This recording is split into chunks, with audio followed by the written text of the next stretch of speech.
World news के sponsor हैं स्वागत, अदरक, लहसुन और मसाले 100% प्योर एंड हाइजीनिक। अस्सलाम वालेकुम, आदाब। मैं हूं खलील फरहाद। मेरे साथ देखिए वर्ल्ड न्यूज़। शुरुआत करते हैं हेडलाइंस से। इस साल भी हज पर कोरोना का साया। आज़मीन के लिए सऊदी हुकूमत ने जारी की नई गाइडलाइंस। अब सऊदी अरब रवाना होने से 72 घंटे पहले जरूर कराना होगा कोरोना टेस्ट। इसराइली दहशतगर्दी में इजाफा। अब एक फ़लस्तीनी दोशीज़ा जर्नलिस्ट हामिद बरासना को गोली मारकर कर दिया शहीद। हमास का शदीद एहतजाज, कशीदगी बढ़ने का अंदेशा।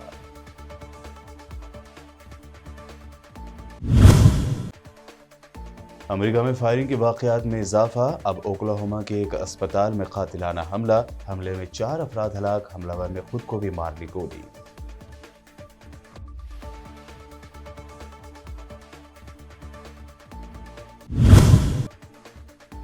तालिबान के राज में अफगानिस्तान पहुंचा भारतीय फॉरेन मिनिस्ट्री का वफद। अफगानिस्तान में इंसानी इमदाद की तकसीम का करेंगे मुआयना। बैनुल-अक़वामी तंजीमों के नुमाइंदों से भी करेंगे मुलाकात।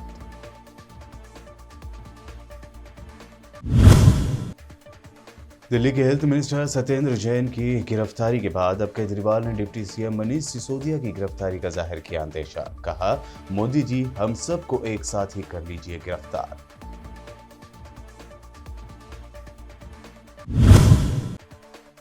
और राहुल गांधी और Sonia Gandhi money laundering case में ईडी के समन के बाद सियासी हलचल तेज। आज ईडी के सामने पेश नहीं होंगे राहुल गांधी, मांगा मजीद वक्त।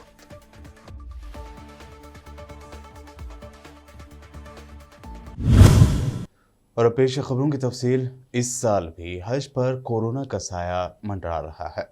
अब सऊदी हुकूमत ने आज़मीन के लिए नई शर्त रखी है। आज़मीन हज के लिए Saudi general authority of civil aviation ने कोरोना वायरस टेस्ट से मुताल्लिक़ पॉलिसी गाइडलाइन में तब्दीली कर दी है। तमाम एयरलाइंस को नया हिदायतनामा जारी कर दिया गया। सऊदी सिविल एविएशन ने हज के लिए दुनिया भर से आने वाले आज़मीन हज के लिए सऊदी अरब रवाना होने से 72 घंटे पहले कोरोना टेस्ट लाजमी करार दे दिया है। इससे पहले सऊदी एविएशन ने 48 घंटे कबल कोरोना वायरस टेस्ट की शर्त रखी थी। इसराइली फौज ने सफाकाना कार्रवाई करते हुए जनूबी ग़र्ब उर्दन के अल अरूब महाजर कैंप में एक निहत्ती फ़लस्तीनी दोशीज़ा जो पेशे से जर्नलिस्ट थी उसको गोली मार दी। मुकामी ज़राए के मुताबिक इसराइली फ़ौजियों ने दोशीज़ा पर बराह रास्त फायर किया। गोली का निशाना बनने वाली फ़लस्तीनी लड़की की शनाख्त गुफरान अरून हामिद बरासना के नाम से हुई है। गोली लगने के बाद ज़ख्मी बरासना को अल खलील के अस्पताल मुंतकिल किया गया, जहां वो ज़ख्मों की ताब न लाते हुए जाँ बहक हो गए। 2014 में ग्रेजुएशन के बाद से वो मुख्तलिफ मुकामी रेडियो स्टेशन से सहाफ़त में खिदमत अंजाम देते रहे। उन्हें इस साल के आगाज़ में इसराइली फ़ौज ने गिरफ्तार किया था। उन्हें अप्रैल के आगाज़ में सिवनी कैद से निजात मिली थी।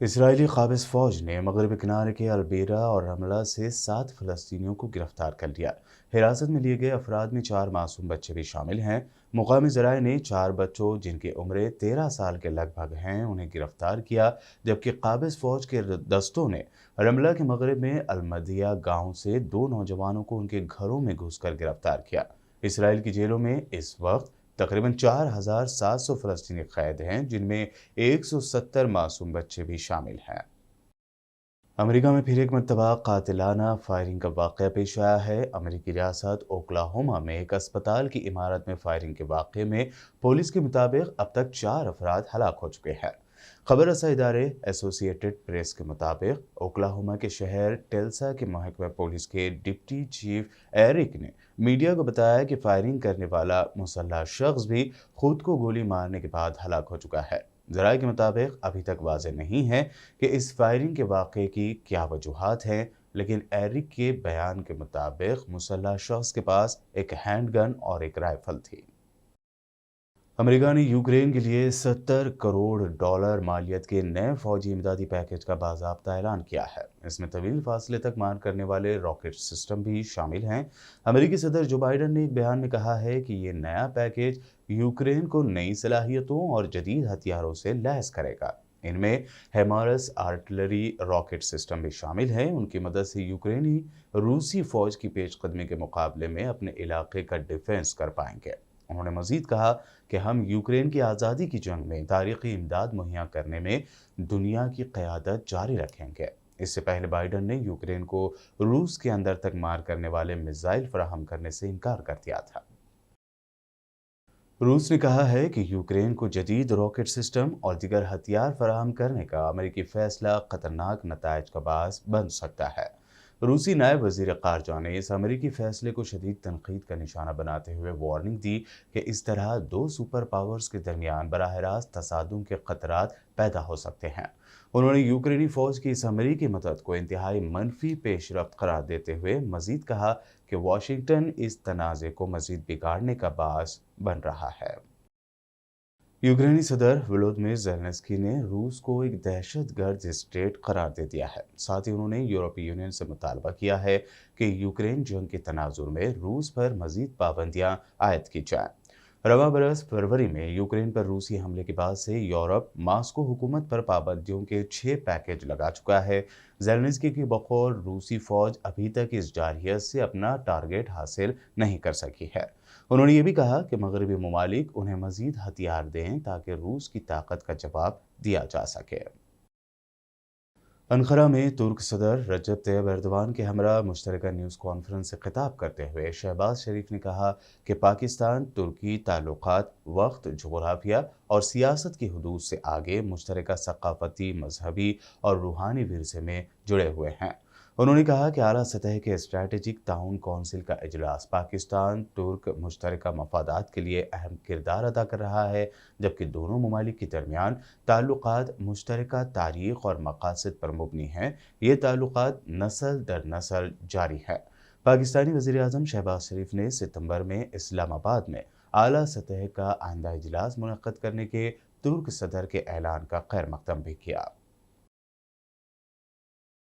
तुर्की के सदर रजब तैयब एर्दोगान का कहना है कि हम तुर्किया सरहद के करीब शुमाली सीरिया के इलाकों को दहशतगर्द अनासर से पाक करने के लिए तैयार हैं ताकि खित्ते से दहशतगर्दी के खतरे को ख़त्म किया जा सके।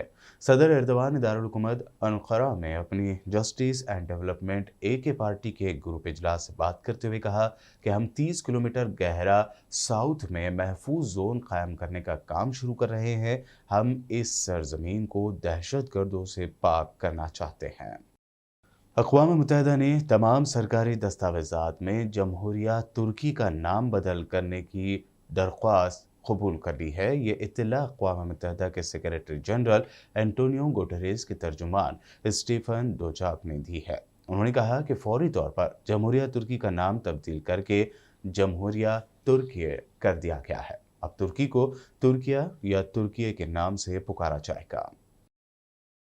चीन के शहर शंघाई में कोरोना वायरस के दोबारा फैलाव के बाद लगाए गए लॉकडाउन में नरमी का ऐलान किया गया, जिसकी वजह से रोज़मर्रा ज़िंदगी मामूल पर आना शुरू हो गई है। इस शहर में 2 महीनों से सख्त लॉकडाउन नाफिज था, जिसकी वजह से शहरी घरों में कैद हो गए थे।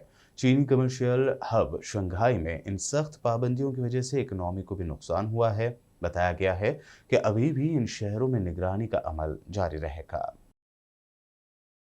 मीडिया के इंटरनेशनल मुबस्सिरीन ने अफगानिस्तान के तालिबान हुक्मरानों से मुल्क के 2 सहाफ़ियों के मुबैना तौर पर लापता होने के वाक़े की फौरी छानबीन करने और मुलविस अफराद को इंसाफ के कटहरे में लाने का मुतालबा किया है। लापता सहाफ़ियों के रिश्तेदारों और साथी कारकुनों के मुताबिक अली अकबर खैरख्वाह और जमालुद्दीन दिलदार काबुल से 24 मई से लापता हैं। खैरख्वाह फ़ोटो जर्नलिस्ट और रिपोर्टर हैं जो मकामी रोज़नामा सुबह काबुल के लिए काम करते हैं। रिपोर्टिंग और यूनिवर्सिटी की क्लासों में हाज़िरी देने के लिए वो 24 मई की सुबह सवेरे दारुल हुकूमत के कोटे संगी इलाके के लिए रवाना हुए थे। तब से उनके मुतालिक कोई मालूमात नहीं मिली। उनके अगवा का शक जाहिर किया जा रहा है। बुलेटिन में खबरों का सिलसिला लगातार यूं ही जारी रहेगा। फिलहाल रुकते हैं एक छोटे से ब्रेक के लिए।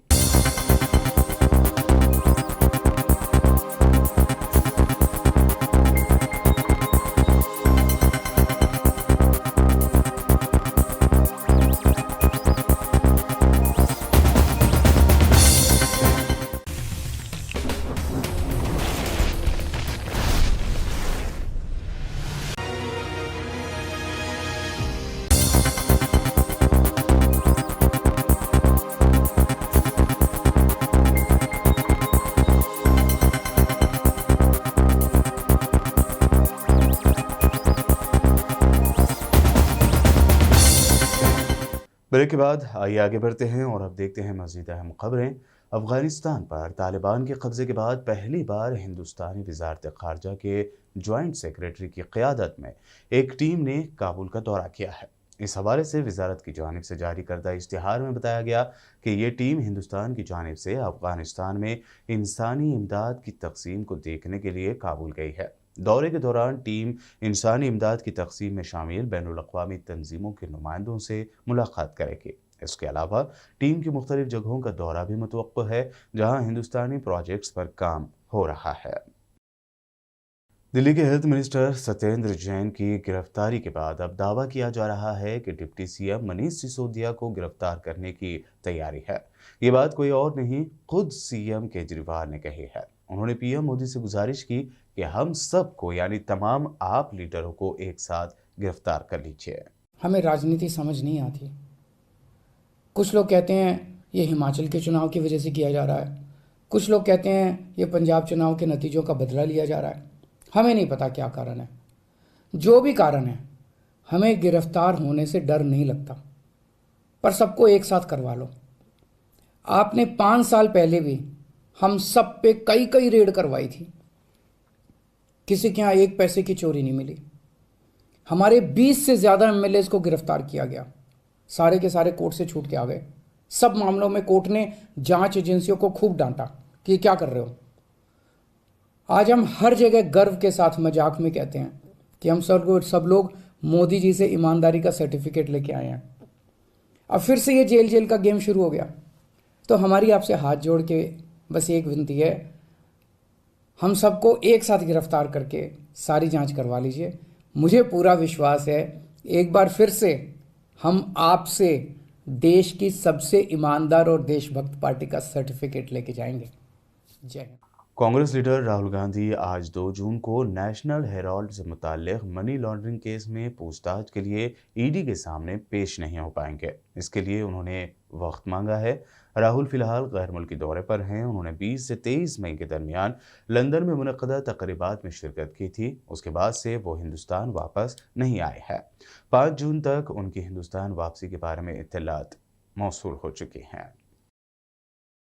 शिवसेना के रुकन पार्लियामेंट संजय राउत ने कहा है कि अगर वज़ीर आज़म नरेंद्र मोदी अपनी अना छोड़ दें तो बहुत से मसाइल हल हो सकते हैं। राउत पुणे में डॉक्टर बाबा साहब अम्बेडकर कल्चरल भवन के इफ्तिताह के मौके पर एक इज्तिमा से खिताब कर रहे थे। उन्होंने कहा कि गौतम बुद्ध का सिर्फ एक पैगाम है और वो है अना को छोड़ना। जिन्होंने अपनी अना छोड़ दी वो जिंदगी में गालिब हो गए, लेकिन कुछ लोग अना की परवरिश करते हैं। अगर अना को छोड़ दिया जाए तो समाज, रियासत और मुल्क के बहुत से मसाइल हल हो जाएंगे। कोई ये बात नरेंद्र मोदी को बताए। कांग्रेस जनरल सेक्रेटरी प्रियंका गांधी ने कांग्रेस कारकुनों से खिताब करते हुए कहा कि हम बीजेपी के फैलाए जा रहे नजरिए के खिलाफ काम करने में पीछे रह रहे हैं। हमें समझना होगा कि हम अपने लिए नहीं, मुल्क के लिए लड़ रहे हैं। देश के लिए, जिस आज़ादी के लिए महात्मा गांधी जी लड़े, नेहरू जी लड़े, पटेल जी लड़े, अंबेडकर जी लड़े, सब कांग्रेस के नेता लड़े, उस देश की विचारधारा अलग थी। आज भाजपा की विचारधारा अलग है और भाजपा अपनी विचारधारा घर घर में ले जा रही है। हम नहीं ले जा पा रहे हैं। हमें मजबूत होना पड़ेगा। हमें अपनी विचारधारा को ठीक से समझना पड़ेगा। हमें समझना पड़ेगा कि हम किसके लिए लड़ रहे हैं। अपने लिए नहीं लड़ रहे हैं, हम इस देश के लिए लड़ रहे हैं, क्योंकि जो आज इस देश में हो रहा है वो गलत है। हम इस देश के नौजवान के लिए लड़ रहे हैं, जिसको गुमराह किया जा रहा है, जिसको ये कहा जा रहा है कि धर्म और जाति पे बंटो, लेकिन ये नहीं कहा जा रहा है कि तुम्हें नौकरी कहाँ से मिलेगी, तुम कमाओगे कहाँ से, तुम्हारा पेट कैसे भरेगा, तुम अपने माँ बाप की देखभाल कैसे करोगे। हम उसके लिए लड़ रहे हैं, हम इस सच्चाई के लिए लड़ रहे हैं कि देश में जो भी हो रहा है वो इस देश को आगे नहीं बढ़ा रहा है, उस देश को पीछे ले जा रहा है, चाहे सामाजिक तौर पर हो, राजनीतिक तौर पर हो या अर्थव्यवस्था के मामले में हो। जब 2014 में भाजपा की सरकार आई थी तो आप सब जानते हैं कि हमारी अर्थव्यवस्था की क्या हालत थी। आगे बढ़ रहा था देश, मनमोहन सिंह जी की जो नीतियां थी, मनरेगा आया, रोजगार मिले, देश आगे बढ़ रहा था। पूरी दुनिया देख रही थी कि भारत आगे बढ़ रहा है और अर्थव्यवस्था हमारी मजबूत बनी जा रही है। आज परिस्थितियां क्या है? आज उत्तर प्रदेश में ही उत्तर प्रदेश के बच्चों को रोजगार नहीं मिलता, बड़े बड़े शहरों में पलायन करना पड़ता है।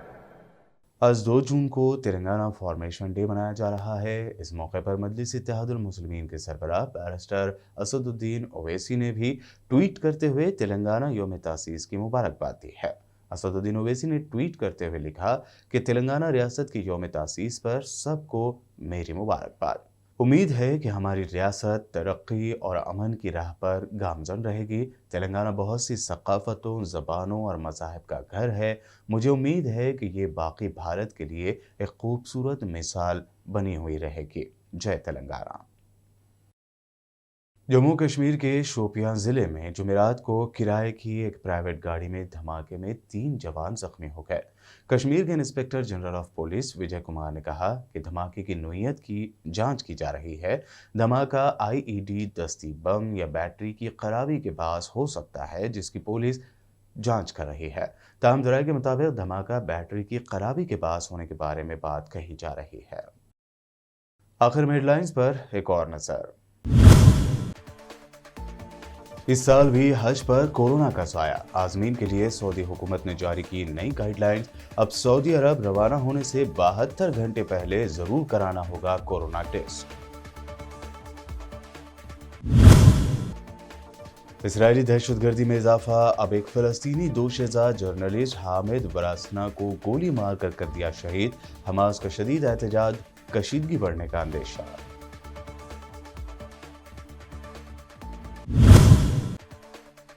अमेरिका में फायरिंग के वाक़यात में इजाफा। अब ओक्लाहोमा के एक अस्पताल में कातिलाना हमला। हमले में 4 अफराद हलाक। हमलावर ने खुद को भी मार ली गोली।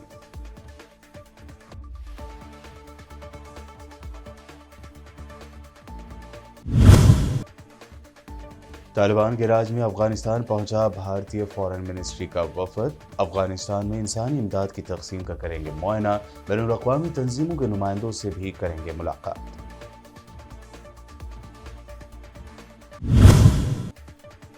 दिल्ली के हेल्थ मिनिस्टर सत्येंद्र जैन की गिरफ्तारी के बाद अब केजरीवाल ने डिप्टी सीएम मनीष सिसोदिया की गिरफ्तारी का जाहिर किया अंदेशा। कहा, मोदी जी हम सबको एक साथ ही कर लीजिए गिरफ्तार।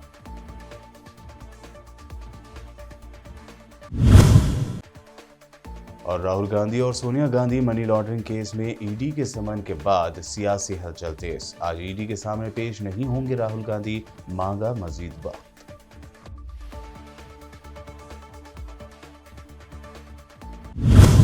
वर्ल्ड न्यूज में ये थी अब तक की अहम इंटरनेशनल और नेशनल न्यूज। देखते रहिए बीपीएन चैनल।